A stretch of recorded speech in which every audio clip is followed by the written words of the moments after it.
الحمد لله رب العالمين نحمده ونستعينه ونستغفره ونؤمن به ونتوكل عليه ونعوذ بالله من شرور أنفسنا ومن سيئات أعمالنا من يهده الله فلا مضل له ومن يضلل فلا هادي له ونشهد أن لا إله إلا الله وحده لا شريك له ونشهد أن سيدنا نبينا مولانا محمدا عبده ورسوله أرسله بالحق بشيرا ونذيرا وداعيا إلى الله بإذنه وسراجا منيرا أما بعد فقد قال الله تعالى في القرآن العظيم والفرقان المجيد أعوذ بالله من الشيطان الرجيم بسم الله الرحمن الرحيم يا أيها الذين آمنوا لا تتخذوا اليهود والنصارى أولياء صدق الله العظيم. எல்லா புகழும் அல்லாஹ் ஜல்ல ஷானஹு தஆலா ஒருவனுக்கே உரித்தாகட்டுமாக.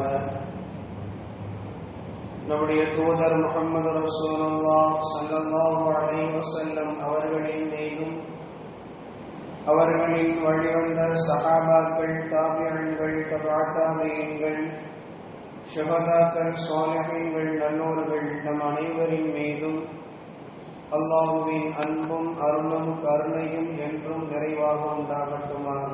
ஆமீன்.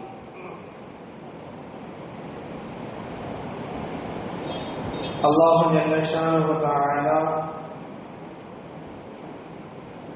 திருக்குர்ஆனில் அம் ஹஸிபதும் அன் தத்குலுல் ஜன்னத என்கிற ஒரு ஆயத்தில் முஸ்லிம்களாக இருக்கக்கூடிய நமக்கு அல்லாஹ் சில செய்திகளை சொல்லுகின்றான். உங்களுக்கு முன்னால் வாழ்ந்த மக்கள் அனுபவித்த சிரமங்கள், கஷ்டங்கள் எதுவும் உங்களை வந்து அணுகுவதற்கு முன்பாக நீங்கள் இலகுவாக சொர்க்கம் சென்று விடலாம் என்று நீங்கள் நினைக்கிறீர்களா? அந்த சமூகம் பல்வேறு விதமான சிரமங்களை, உங்களுக்கு முன் வாழ்ந்தவர்கள் பல்வேறு விதமான சிரமங்களை, கஷ்டங்களை அனுபவித்தார்கள்.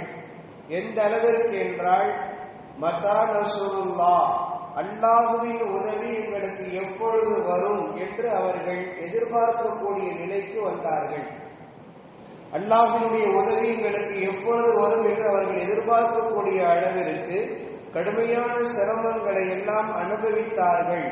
அது வராமல், அது போன்ற ஒரு நிலை இல்லாமலே நீங்கள் இலகுவாக சொர்க்கம் சென்றுவிட முடியும் என்று நீங்கள் நினைக்கிறீர்களா என்று அல்லாஹ் கேட்கிறான்.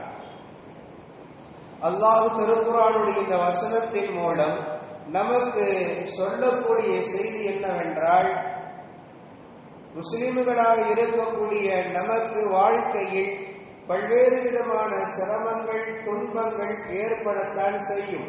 அப்படி வரும் பொழுது நாம் பொறுமையாளர்களாக இருந்து அவைகளை எப்படி எதிர்கொள்ள வேண்டுமோ அந்த வழியில் எதிர்கொள்ள வேண்டும் என்பதைத்தான் அல்லாஹ் நமக்கு கற்றுத் தருகிறான். முஹம்மது ரசூலுல்லாஹி ஸல்லல்லாஹு அலைஹி வஸல்லம் அவர்கள் ஹதீஸில் துன்யா குறித்து சொல்லும் பொழுது அத்துன்யா சிஜ்னுல் முஃமின் என்று சொன்னார்கள். இந்த உலகம் என்பது முஃமின்களுக்கான ஒரு சிறைச்சாலை. வஜன்னத்துல் காஃபிர், இது காஃபிர்களுக்குத்தான் இந்த உலகம் சொர்க்கம் என்று சொன்னார்கள். ரசூல் ஸல்லல்லாஹு அலைஹி வஸல்லம் அவர்கள் இந்த ஹதீஸின் மூலம் நமக்கு சொல்லுவது, இந்த உலகம் சிறைச்சாலை. சிறைச்சாலையில் எப்படி ஒரு மனிதனுக்கு பல்வேறு விதமான கட்டுப்பாடுகளும் பல்வேறு விதமான சிரமங்களும் இருக்குமோ, அதே போன்று தான் இந்த உலகத்தில் முஃமின்களாக இருக்கக்கூடிய நமக்கு சில சிரமங்கள் ஏற்படலாம், சில கஷ்டங்கள் ஏற்படலாம் என்பதைத்தான் ரசூல் ஸல்லல்லாஹு அலைஹி வஸல்லம் அவர்கள் இந்த ஹதீஸின் மூலமாக நமக்கு உணர்த்துகிறார்கள். அப்படி சிரமங்கள் கஷ்டங்கள் ஏற்படும் பொழுதெல்லாம் நாம் எப்படி இருக்க வேண்டும் என்றால், பொறுமையாளர்களாக இருந்து அமைதியானவர்களாக இருந்து அந்த சிரமங்களையும் கஷ்டங்களையும் எப்படி எதிர்கொள்ள வேண்டுமோ அந்த வழியில் எதிர்கொண்டு அதிலிருந்து நாம் மீண்டு வர வேண்டும் என்பதுதான் ரசூலுல்லாஹி ஸல்லல்லாஹு அலைஹி வஸல்லம் அவர்கள் இந்த ஹதீஸின் மூலம் நமக்கு சொல்லக்கூடிய பாடம். உலகத்தில் இன்றைக்கு இருக்கக்கூடிய மனிதர்களில் சமுதாயங்களில் அதிகமாக சிரமங்களை அனுபவிக்கக்கூடிய பல்வேறு விதமான தாக்குதல்களை எதிர்கொள்ளக்கூடிய ஒரு சமுதாயம் உலகத்தில் இருக்கு என்றால் அது முஸ்லிம் சமுதாயம் மட்டும்தான். மற்ற எல்லா சமுதாயத்தை விட அதிகமாக முஸ்லிம்கள் தான் உலகத்தில் எங்காவது ஒரு இடத்தில் அவ்வப்பொழுது தாக்கப்பட்டு கொண்டிருக்கிறார்கள். அவர்களுக்கு எதிராக பல்வேறு விதமான சூழ்ச்சிகள் அரங்கேற்றப்பட்டு கொண்டே இருக்கிறது. உலகத்தில் எங்காவது ஒரு மூலையில் நடந்து கொண்டுதான் இருக்கிறது. நடக்காத நாளே இல்லை என்று சொல்லக்கூடிய அளவிற்கு முஸ்லிம் சமுதாயம் பல்வேறு விதமான இன்னல்களை பாதிப்புகளை ஆட்சியாளர்கள் மூலமாக அதிகாரத்தில் இருப்பவர்கள் மூலமாக ஒவ்வொரு நாளும் அனுபவித்துக் கொண்டு தான் இந்த சமுதாயம் இருக்கிறது. இதில் உலகத்தில் இருக்கக்கூடிய நாடுகளில் இஸ்லாமியர்களில் அதிகமான தாக்குதலுக்கு ஆளாகி இருக்கக்கூடிய முஸ்லிம் சமூகம் எது என்றால் பலஸ்தீனத்தில் வாழக்கூடிய முஸ்லிம்கள். இது எல்லா விதமான ஆய்வாளர்களும் சொல்லக்கூடிய ஒரு செய்தி. உலகத்தில் இருக்கக்கூடிய நாடுகளில் எந்த நாடு அதிகமாக தாக்குதல்களுக்கு உள்ளாக்கப்படுகிறது என்றால் அதுவும் பலஸ்தீன் தான். அதே சமயம் அங்கே வாழக்கூடிய மக்கள் தான் அதிகமாக ஒவ்வொரு நாடும் பல்வேறு விதமான இன்னல்களுக்கு நீண்ட காலமாக ஆளாகி கொண்டிருக்கிறார்கள். இன்றைக்கும் நேற்றைக்கு மட்டும் நடக்கக்கூடிய ஒரு செய்தி அல்ல. பலஸ்தீனத்தினுடைய பிரச்சனை எப்பொழுது இஸ்ரேல் என்கிற ஒரு நாடு உருவானதோ அப்பொழுது இருந்து அந்த மக்களுக்கு பல்வேறு விதமான இன்னல்கள் பல்வேறு விதமான தொல்லைகளை அங்கு வாழக்கூடிய யூதர்களால் தொடர்ந்து அனுதினமும் நடந்து கொண்டேதான் இருக்கிறது. பல்வேறு விதமான இன்னல்களை ஒவ்வொரு நாளும் அவர்கள் அனுபவித்துக் கொண்டே வருகிறார்கள். பலஸ்தீனத்தில் நடக்கக்கூடிய பல்வேறு விதமான தாக்குதல்கள் அதை இன்று வரை சர்வதேச நீதிமன்றம் இனப்படுகொலை என்கிற நிலையில் அதை அணுகக்கூடிய ஒரு கருத்துக்கு இதுவரை வரவில்லை. ஆனால் வர வேண்டும் என்று பல்வேறு நாடுகள் இன்றைக்கு அழுத்தம் கொடுத்து கொண்டிருக்கிறது. இனப்படுகொலை அங்கு நடக்கிறது. உலகத்திலே மிக பெரும் குற்றமாக எல்லா நாடுகளாலும் அங்கீகரிக்கப்பட்ட மிக பெரும் குற்றம் என்பது இனப்படுகொலை. ஒரு இனத்தையே அழிக்குதல், அந்த இனமே இந்த மண்ணில் இருக்கக்கூடாது என்று அழித்து அவைகளை ஒன்றுமில்லாமல் ஆக்குதல், இதுதான் மிக பெரும் குற்றமாக எல்லோராலும் பார்க்கப்படுகிறது. அந்த ஒரு குற்ற செயல் செய்யக்கூடிய ஒரு இடத்தில் இஸ்ரேலை கொண்டு வந்து நிறுத்துவதற்கு இன்று வரை சில நாடுகள் தயக்கம் காட்டுகிறது. மிக முக்கியமாக அமெரிக்கா இஸ்ரேலுக்கு எல்லா விதத்திலேயும் ஒத்துழைப்புகளை தந்து கொண்டு இஸ்ரேலை தொடர்ந்து காப்பாற்றிக் கொண்டே வருகிறது. ஆனால் இன்றைக்கு பல்வேறு விதமான நாடுகளும் இன்றைக்கு பலஸ்தீனத்திற்கு ஆதரவாக குரல் கொடுப்பதற்கு துணிந்திருக்கிறார்கள். பல்வேறு விதமான அங்கு அனுபவிக்கக்கூடிய சிரமங்களை பார்த்ததற்கு பின்னால் இப்பொழுது பல நாடுகளுடைய தலைவர்களிடத்திலே மனமாற்றங்கள் ஏற்பட்டு கொண்டிருக்கிறது. ஐநா சபையில் உறுப்பு நாடுகளாக இருக்கக்கூடிய 193 நாடுகளில் இன்றைக்கு பலஸ்தீனத்தை தனி நாடாக அங்கீகரிக்க வேண்டும் என்கிற கருத்திற்கு 147 நாடுகள் இன்றைக்கு வந்திருக்கிறது. 147 நாடுகள் பலஸ்தீனத்தை தனி நாடாக அங்கீகரிக்க வேண்டும், அங்கு ராணுவம் வேண்டும், அந்த நாட்டிற்கான எல்லை பிரித்து தர வேண்டும் என்கிற கருத்துக்கள் இன்றைக்கு பரவலாக பேசப்பட்டு கொண்டு வருகிறது. உலக தலைவர்களால் இன்றைக்கு பேசப்பட்டு கொண்டிருக்கிறது. ஒரு சிறு நல்ல செய்தி என்றாலும் கூட பலஸ்தீனத்தில் நடக்கக்கூடிய தாக்குதலை இதுவரை இஸ்ரேல் நிறுத்தவில்லை. 2023 அக்டோபர் 7ஆம் தேதி துவங்கியது இந்த தாக்குதல். 2023 ஏறத்தாழ 2 ஆண்டுகளை கடந்து நிற்கிறது. 2 ஆண்டுகளாக தொடர்ந்து தாக்குதல். தொடர்ந்து இஸ்ரேல் பலஸ்தீனத்தின் மீது பல்வேறு விதமான தாக்குதலை தொடர்ந்து நிகழ்த்திக் கொண்டே இருக்கிறது.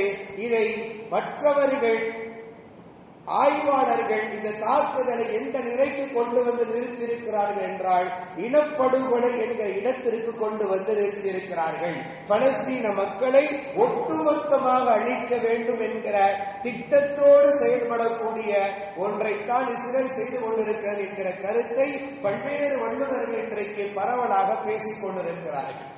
ஐநா சபையின் மூலமாக இனப்படுகொலை என்றால் என்ன என்கிற ஒரு வரையறை தரப்பட்டிருக்கிறது. எந்த தாக்குதலை இனப்படுகொலை என்கிற பட்டியலுக்குள் கொண்டு வர முடியும் என்று ஐநா சபை ஒரு சில காரணங்களை முன்வைத்து அதற்கான வரையறை தந்திருக்கிறது. அவைகளில் மிக முக்கியமான ஒன்று, ஒரு இனத்தை அல்லது ஒரு பகுதியில் வாழக்கூடிய மக்களை அல்லது ஒரு மதம் சார்ந்த மக்களை அவர்களை குழுவாகவோ அல்லது அவர்களில் ஒரு பிரிவினர்களை, அவர்களில் கொஞ்ச நபர்களை, பாதி நபர்களை கூட்டாகவோ கொலை செய்வது அல்லது அவர்கள் வாழ முடியாத அளவுக்கான சூழ்நிலைகளை உருவாக்குவது, இவைகள் எல்லாம் இனப்படுகொலைக்குள் கட்டுப்படும் என்பது ஐநாவினுடைய வரையறை சொல்லுகிறது.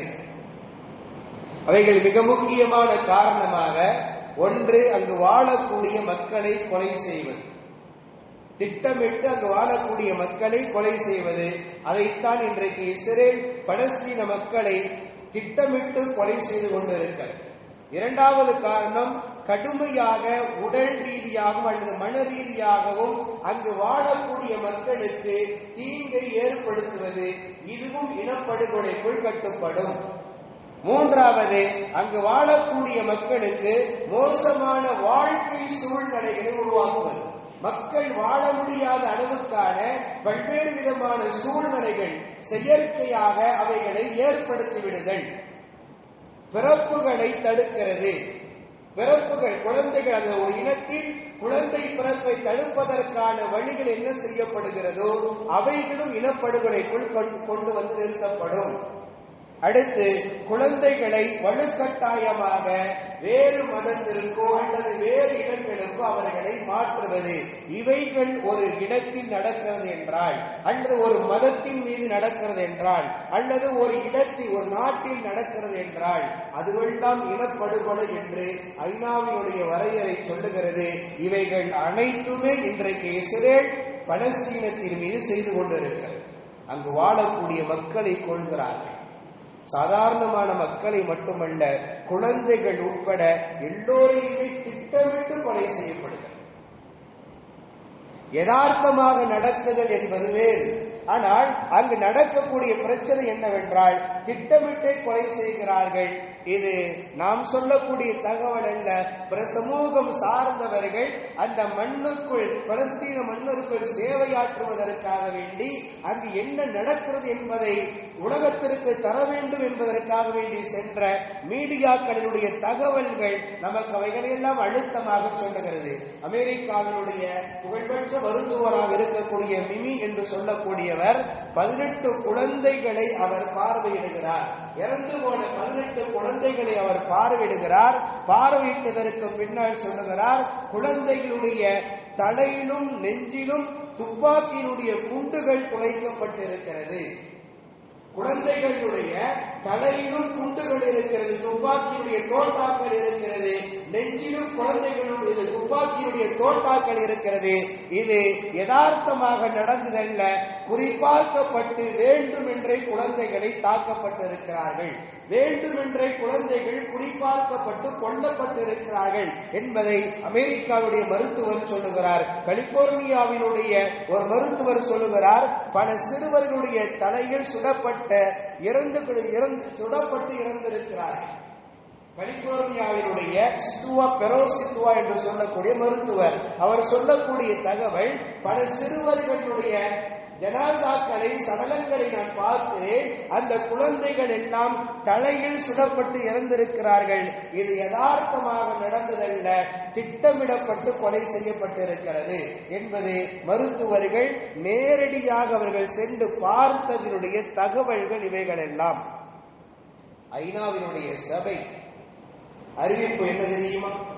ஐநாவினுடைய சபை சொல்லக்கூடிய செய்தி அக்டோபர் 7, 2023 துவங்கி இதுவரை பலஸ்தீன கசாவில் வாழக்கூடிய மக்களில் சுமார் 20,000 குழந்தைகள் கொல்லப்பட்டிருக்கிறார்கள். குழந்தைகளுடைய கணக்கெடுப்பு மட்டும், இது ஐநாவினுடைய கணக்கெடுப்பு. 20,000 குழந்தைகள் கொலை செய்யப்பட்டிருக்கிறார்கள். 21,000 குழந்தைகள் ஊனமுற்றவர்களாக வாழ்ந்து கொண்டிருக்கிறார்கள்.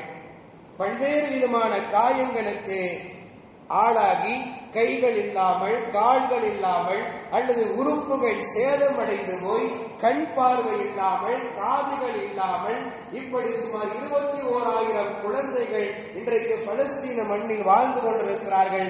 இந்த 2 ஆண்டினுடைய இஸ்ரேல் நடத்திய கொடூரமான தாக்குதலால் குழந்தைகளுடைய பாதிப்புகள் இவைகள் எல்லாம் திட்டமிடப்பட்டு பெரிய மனிதர்கள் என்று இல்லாமல் குழந்தைகள் உட்பட அனைவர்களையும் இரக்கமில்லாமல் கொலை செய்திருக்கிறார்கள் இஸ்ரேலிய பயங்கரவாதிகள்.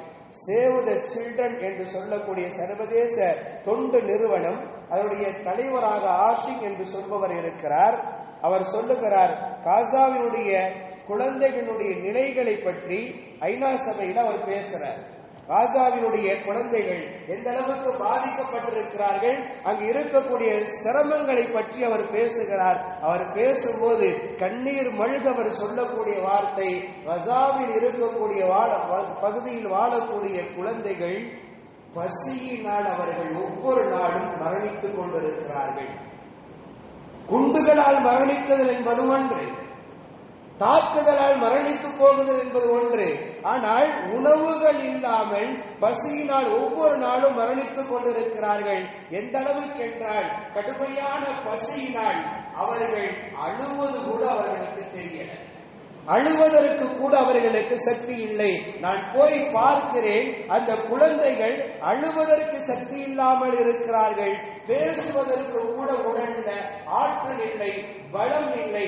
அந்த அளவுக்கு கடுமையான பாதிப்புக்கு இஸ்ரேலிய பயங்கரவாதிகளால் கடுமையான பாதிப்புக்கு ஆளாகி இருக்கிறார்கள் என்பது ஐநா சபையில் அவர் சொன்ன தகவல்.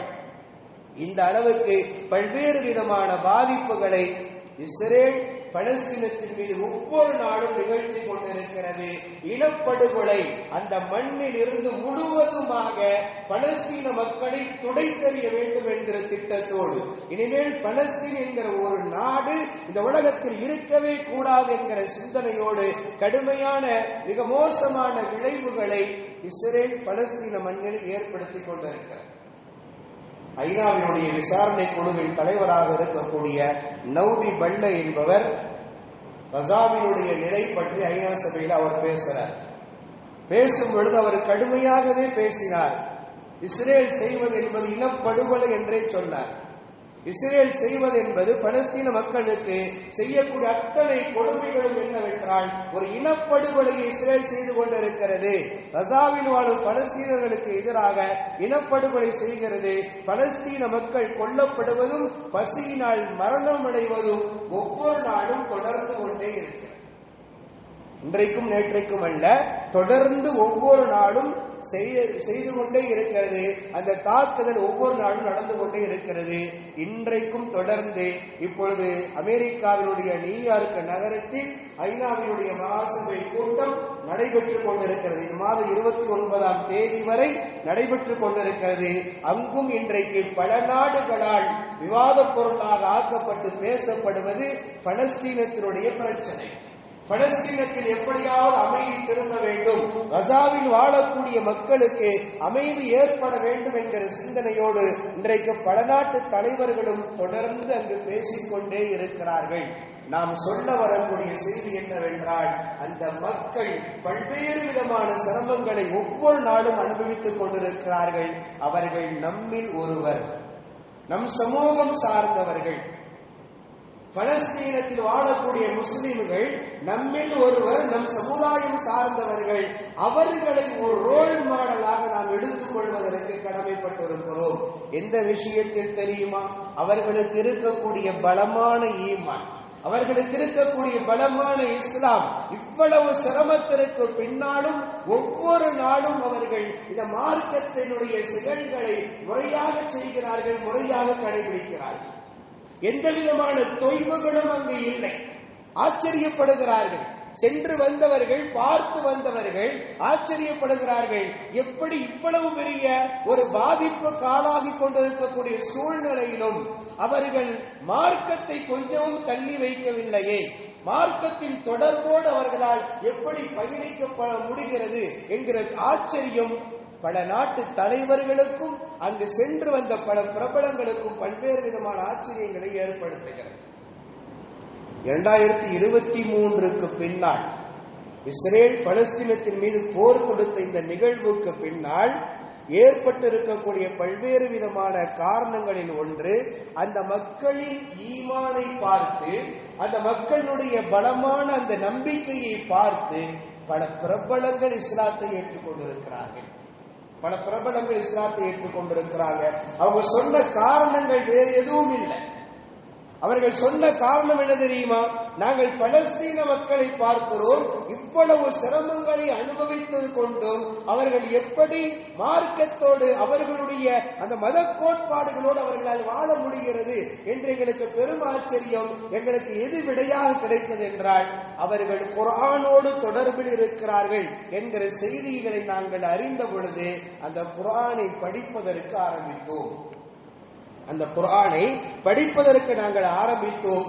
படித்த பொழுதுதான் நாங்கள் உணர்ந்து கொண்டோம், இது பல்வேறு விதமான மன தைரியத்தையும் தன்னம்பிக்கையும் இதை ஓதுவதன் மூலமாக, படிப்பதின் மூலமாக நாங்கள் உணர்ந்த பொழுது இந்த மார்க்கத்தை நாங்கள் தழுவிக் கொண்டோம் என்று அமெரிக்கா, கலிபோர்னியா, ஸ்பெயின் போன்ற பல்வேறு நாட்டை சார்ந்த பிரபலங்கள், அவருடைய தகவல்கள் எல்லாம் சொன்னால் நீண்டு கொண்டு போகும். அத்தனை தகவல்கள், அவர்கள் சொன்ன காரணங்கள் எல்லாம் ஒரே காரணம் இதுதான், பலஸ்தீனத்தினுடைய முஸ்லிம்களை பார்த்தோம், நாங்கள் இஸ்லாத்தை ஏற்றுக்கொண்டோம். அந்த மக்களினுடைய அசைக்க முடியாத நம்பிக்கை எங்களுக்கு அவ்வளவு பெரிய ஆற்றலை எங்களுக்கு தந்தது. த கார்டியன் என்று சொல்லக்கூடிய ஒரு ஆங்கில பத்திரிகை, அது பலஸ்தீன மக்களுடைய ஈமானை பற்றி ஒரு நடுப்பக்க கட்டுரையாகவே எழுதி வெளியிட்டது. அது அவர்கள் சொன்ன தகவல் அதுதான். அவர்கள் மன ரீதியாக பல தைரியங்களை அவர்கள் உணர்ந்திருக்கிறார்கள். அந்த தைரியத்தை அவர்களுக்கு அவர்கள் பின்பற்றக்கூடிய குர்ஆன் தந்திருக்கிறது என்கிறார்கள்.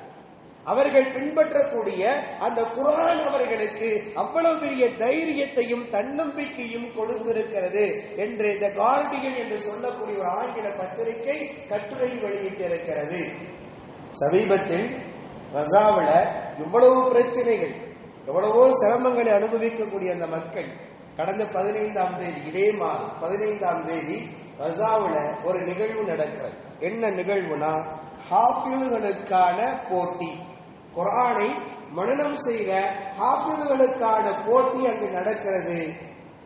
கிட்டத்தட்ட இவ்வளவு போர்கள், பிரச்சனைகளுக்கு நடுவில் ஆண்கள் பெண்கள் என்கிற அடிப்படையில் சுமார் 500 ஹாஃபிழ்கள் அந்த போட்டியில கலந்துக்கிட்டாங்க.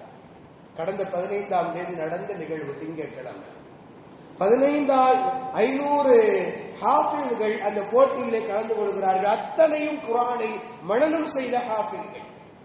யோசித்து பாருங்கள், எவ்வளவு பெரிய சிரமங்களுக்கு மத்தியில் திருக்குர்ஆனை ஓதி மனனம் செய்யக்கூடிய ஒரு கூட்டம் அங்கு இருந்து கொண்டே இருக்கிறது. அல்லாஹ் அவர்களுக்கு மத்தியிலே பலமான ஈமானை தந்திருக்கிறான், மார்க்கத்தை பின்பற்றக்கூடிய சூழ்நிலைகளை ஏற்படுத்தி இருக்கிறான். அவர்களின் ஈமான் உலக முஸ்லிம்களுக்கான அற்புதமான ஒரு ரோல் மாடல் என்பதை நாம் புரிந்து கொள்ளலாம். இவ்வளவு சிரமங்களுக்கு மத்தியிலும் அதை தாங்கிக் கொண்டு சகித்துக் கொண்டு மார்க்கத்தை பின்பற்றி வாழுகிறார்களே. இன்றைக்கு நமக்கு ஒரு காய்ச்சல் என்றால் தொழுகையை விட்டுறோம், நோன்பை விட்டுறோம். ஏதாவது ஒரு சிரமம் என்றால் நம்மளால ஒரு அமல்களை செய்ய முடியவில்லை. காரணம் கேட்டால் தலைவலிக்குது, காய்ச்சல், எவ்வளவோ காரணங்களை சொல்லிக் கொண்டு தொழுகை போன்ற அமல்களிலே கவனக்குறைவாக நாம் இருக்கிறோம். ஆனால் அவ்வளவு போர்களுக்கு மத்தியில் அவர்களை வலுவாக இந்த மார்க்கத்தை பின்பற்ற செய்கிறது என்றால் கொஞ்சம் யோசித்து பார்க்க வேண்டும். அவர்கள் நமக்கு எவ்வளவு பெரிய முன்மாதிரியாக இருக்கிறார்கள் என்பதை நாம் புரிந்து கொள்ள வேண்டும். பொதுவாக என்றைக்கு எந்த இடத்திலெல்லாம் யூதர்கள் இருக்கிறார்களோ அந்த இடத்திலெல்லாம் நிம்மதியே இருக்காது. யூதர்கள் என்பவர்கள் மிக பெரும் ஒரு சூழ்ச்சிக்காரர்கள். எந்த இடத்திற்கு போனாலும் சரி அவர்கள் தங்களுக்கான ஒரு இருப்பிடத்தை ஏற்படுத்திக் கொள்ள வேண்டும் என்கிற திட்டத்தில் எவ்வளவு நெருங்கி அவர்களோடு பழகினாலும் சரி, எவ்வளவு நட்பு பாராட்டினாலும் சரி, அவர்கள் துரோகத்தை சாதாரணமாக செய்து விடுவார்கள். இது யூதர்களுக்கு இருக்கக்கூடிய தனிப்பட்ட குணம். அதனால் தான் மார்க்கம் சொன்னது அவர்களை நம்பவே கூடாது என்று சொன்னது, அவர்களை என்றைக்குமே நம்பக்கூடாது என்று சொன்னது. முஹம்மது ஸல்லல்லாஹு அலைஹி வஸல்லம் அவர்கள் யூதர்களை அதனால்தான் கிட்ட சேர்த்துக்கவே இல்லை. சில சந்தர்ப்ப சூழ்நிலையில் அவர்களோடு சில ஒப்பந்தங்களை ஏற்படுத்திக் கொண்டார்களே தவிர, ஆனால் அந்த ஒப்பந்தங்களை எல்லாம் அவர்கள் முறித்த பொழுது அவர்களை துரத்துவதற்கான வழிகளைத்தான் ஸல்லல்லாஹு அலைஹி வஸல்லம் அவர்கள் செஞ்சார்கள். ஏன்னா அவர்கள் அவ்வளவு மோசமானவர்கள், என்றைக்கும் நன்றியோடு இருக்கவே மாட்டார்கள் யூதர்கள். ரசூல் ஸல்லல்லாஹு அலைஹி வஸல்லம் அவர்கள் மதீனாவில் இருக்கும் பொழுது யூதர்கள் அதற்கு முன்பு இருந்து அங்கு இருந்தாங்க. பனு குறைலா என்ற யூதர்களுக்கான ஒரு குடும்பத்தினுடைய பெயர். யூதர்கள் இருந்தாங்க. யூதர்களோடு ரசூல் ஸல்லல்லாஹு அலைஹி வஸல்லம் அவர்கள் ஒரு ஒப்பந்தம் ஏற்படுத்தி கொண்டார்கள். என்ன ஒப்பந்தம் என்றால், மதீனாவிற்கு ஏதாவது ஒரு பாதிப்பு வந்தால், மதீனா நகரத்திற்கு ஏதாவது ஒரு பாதிப்பு வந்தது என்றால் நாம் எல்லோரும் சேர்ந்து அதை எதிர்கொள்ளணும். முஸ்லீம்கள் மட்டும்தான் எதிர்கொள்ளணும் என்று நீங்கள் சும்மா இருக்கக்கூடாது. 2 பேரும் சேர்ந்து எல்லோரும் சேர்ந்து தான் எதிர்கொள்ள வேண்டும் என்கிற ஒப்பந்தத்தை யூதர்களோடு ஸல்லல்லாஹு அலைஹி வஸல்லம் அவர்கள் ஏற்படுத்தியிருந்தார்கள். நாட்கள் நகர்ந்தது. கந்தக்கினுடைய போர், மக்காவில் இருக்கக்கூடிய காபிர்கள் ஒரு பெரும் படையை திரட்டிக் கொண்டு மதீனாவை தாக்க வேண்டும் என்கிற திட்டத்தோடு வர்றாங்க. வரக்கூடிய இந்த சந்தர்ப்பத்தில் யூதர்கள் தங்களுக்கான துரோகத்தை வெளிப்படுத்தினார்கள். ஒப்பந்தத்தை முறித்து விட்டார்கள். ஒப்பந்தத்தை முறித்தது மட்டுமில்லாமல் அவர்கள் மக்காவாசிகளுக்கு ஆதரவாக மாறிவிட்டார்கள். ஆதரவாக மாறி மதீனாவை முஸ்லிம்களுடைய செயல்களை எல்லாம் அங்கு அவர்களுக்கு சொல்லக்கூடிய ஒரு சூழ்நிலை ஏற்படுத்தி கொண்டார்கள். ரசூல் ஸல்லல்லாஹு அலைஹி வஸல்லம் அவர்களுக்கு தெரிந்தது. கந்தக்கினுடைய போர் முஸ்லிம்களுக்கு வெற்றி கிடைத்தது. இது நடந்ததற்கு பின்னால் ரசூல் ஸல்லல்லாஹு அலைஹி வஸல்லம் அவர்கள் சஹாபாக்களுக்கு உத்தரவிட்டார்கள், யூதர்கள் குடியிருக்கக்கூடிய பனு குறைலா என்கிற அந்த கூட்டத்தார்கள் குடியிருக்கக்கூடிய அந்த இடத்தை முற்றுகையிடுங்கள், அந்த இடத்தை முற்றுகையிடுங்கள். சஹாபாக்கள் முற்றுகையிட்டாங்க. முற்றுகை நீண்ட நாட்கள் நடந்தது. வேறு வழி இல்லாமல் யூதர்கள் வழிக்கு வந்தாங்க. வந்து ரசூலுல்லாஹ்விடத்துல சொன்னாங்க, நமக்கு மத்தியில ஒரே ஒரு ஒப்பந்தம் ஏற்படுத்திக் கொள்ளலாம் என்று சொன்னாங்க. அப்பொழுது ஸல்லல்லாஹு அலைஹி வஸல்லம் அவர்கள் சொன்னார்கள், உங்களுக்கு மத்தியில என்ன ஒப்பந்தம் ஏற்படுத்திக் கொள்வதுன்னு கேட்டாங்க. அப்பொழுது அவர் சொன்னார், எங்களுக்கு மத்தியில், உங்களுக்கும் எங்களுக்கு மத்தியில் என்ன செய்யலாம் என்பது குறித்து ஒரு தீர்ப்பு செய்வதற்கு, ஒப்பந்தத்தை முறித்து மதீனாவில் இருக்கக்கூடிய முஸ்லிம்களுக்கு எதிராக செயல்பட்டதற்காக வேண்டி, துரோகம் செய்ததற்காக வேண்டி தீர்ப்பு செய்யணும். அந்த தீர்ப்பை நீங்கள் செய்யக்கூடாது. யூதர்கள் சொன்ன வார்த்தை, ரசூலுல்லாஹ்வை பார்த்து சொல்றாங்க, நீங்கள் தீர்ப்பு வழங்கக்கூடாது. சஅத் இப்னு முஆத் ரலியல்லாஹு அன்ஹு அவர்கள் நமக்கு மத்தியில தீர்ப்பு செய்யட்டும். நாங்கள் செய்த இந்த குற்றத்திற்கு யார் தீர்ப்பு செய்யட்டும் என்றால் சஅத் இப்னு முஆத் ரலியல்லாஹு தீர்ப்பு செய்யட்டும் என்று சொன்னாங்க. ரசூல் ஸல்லல்லாஹு அலைஹி வஸல்லம் அவருடைய தீர்ப்பை தான் உலகமே எதிர்பார்த்தது. அன்றைய சூழ்நிலையிலும் நபியினுடைய தீர்ப்பை தான் மற்ற சமூகம் சார்ந்தவர்களும் தீர்ப்புக்காக வேண்டி ரசூலுல்லாஹ்வை வந்து அணுகுவார்கள். அவ்வளவு நேர்மைக்கு புகழ்பெற்றவர்களாக இருந்தாங்க. அப்படி இருந்தும் கூட இந்த யூதர்கள் என்ன செய்கிறார்கள் என்றால், எங்கு ரசூலுல்லாஹ் நமக்கு தீர்ப்பு வழங்கினார்கள் என்றால் நமக்கு ஏதாவது பாதகத்தை ஏற்படுத்தி விடுவார்களோ என்று நினைத்து சஅத் இப்னு முஆத் ரலியல்லாஹு அவர்களும் ஒரு சஹாபி தான், அவர்களை சொல்லுகிறார்கள், அவர்கள் நமக்கு மத்தியில் தீர்ப்பு வழங்கட்டும் என்றார்கள். ஏன் சஅத் இப்னு முஆத் ரலியல்லாஹுவை குறிப்பிட்டாங்கன்னா அதுக்கு காரணம் இருக்கு. ஏன்னா யூதர்கள் அவ்வளவு சூழ்ச்சிக்காரர்கள், அவ்வளவு வன்மத்தோடு செயல்படக்கூடியவர்கள், பழகக்கூடியவங்க. ஏன் சஅத் ரலியல்லாஹுவை குறிப்பிட்டார்கள் என்றால், சஅத் ரலியல்லாஹுடைய குடும்பம் அவுஸ் குடும்பம், அவுஸ் என்று சொல்லுவாங்க. இந்த அவுஸ் குடும்பத்தார்களுக்கும் யூதர்களுடைய கூட்டமாக இருக்கக்கூடிய பனு குறைலா இருவர்களுக்கு மத்தியில வியாபார தொடர்புகள் இருந்தது. இருவர்களுக்கு மத்தியில எந்த விதமான சண்டை சச்சரவு கிடையாது. இவர்களுக்கு மத்தியில் நல்லது ஒரு நட்பு, அதே நேரத்தில் வியாபார ரீதியான தொடர்பு. வியாபார ரீதியாக யூதர்களுக்கும் அவுஸ் கூட்டத்தார்களுக்கும் மத்தியில அந்த தொடர்பு இருந்தது.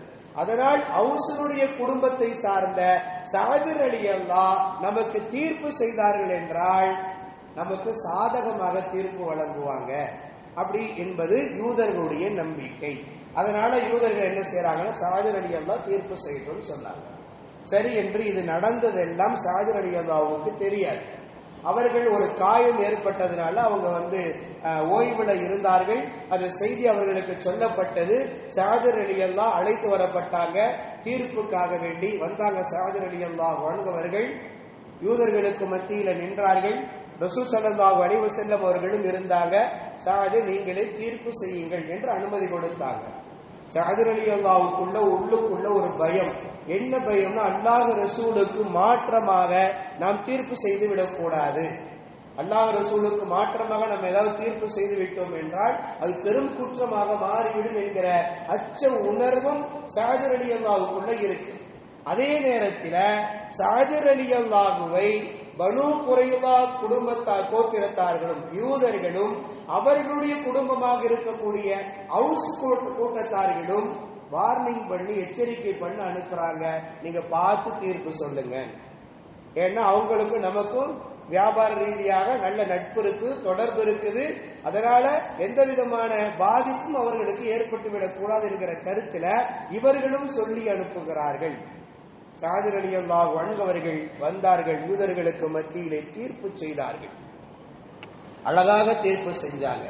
சொன்னாங்க சஅத் இப்னு முஆத் ரலியல்லாஹு அன்ஹு அவர்கள், நீங்கள் இழைத்த இந்த துரோகத்திற்காக வேண்டி, முஸ்லிம்களுக்கு மதீனாவிற்கும் நீங்கள் இழைத்த துரோகத்திற்காக வேண்டி உங்களில் யாரெல்லாம் போர் செய்வதற்கு வலிமையுள்ளவர்களாக இருக்கிறீர்களோ அவர்கள் அனைத்து ஆண்களும் கொல்லப்பட வேண்டும்.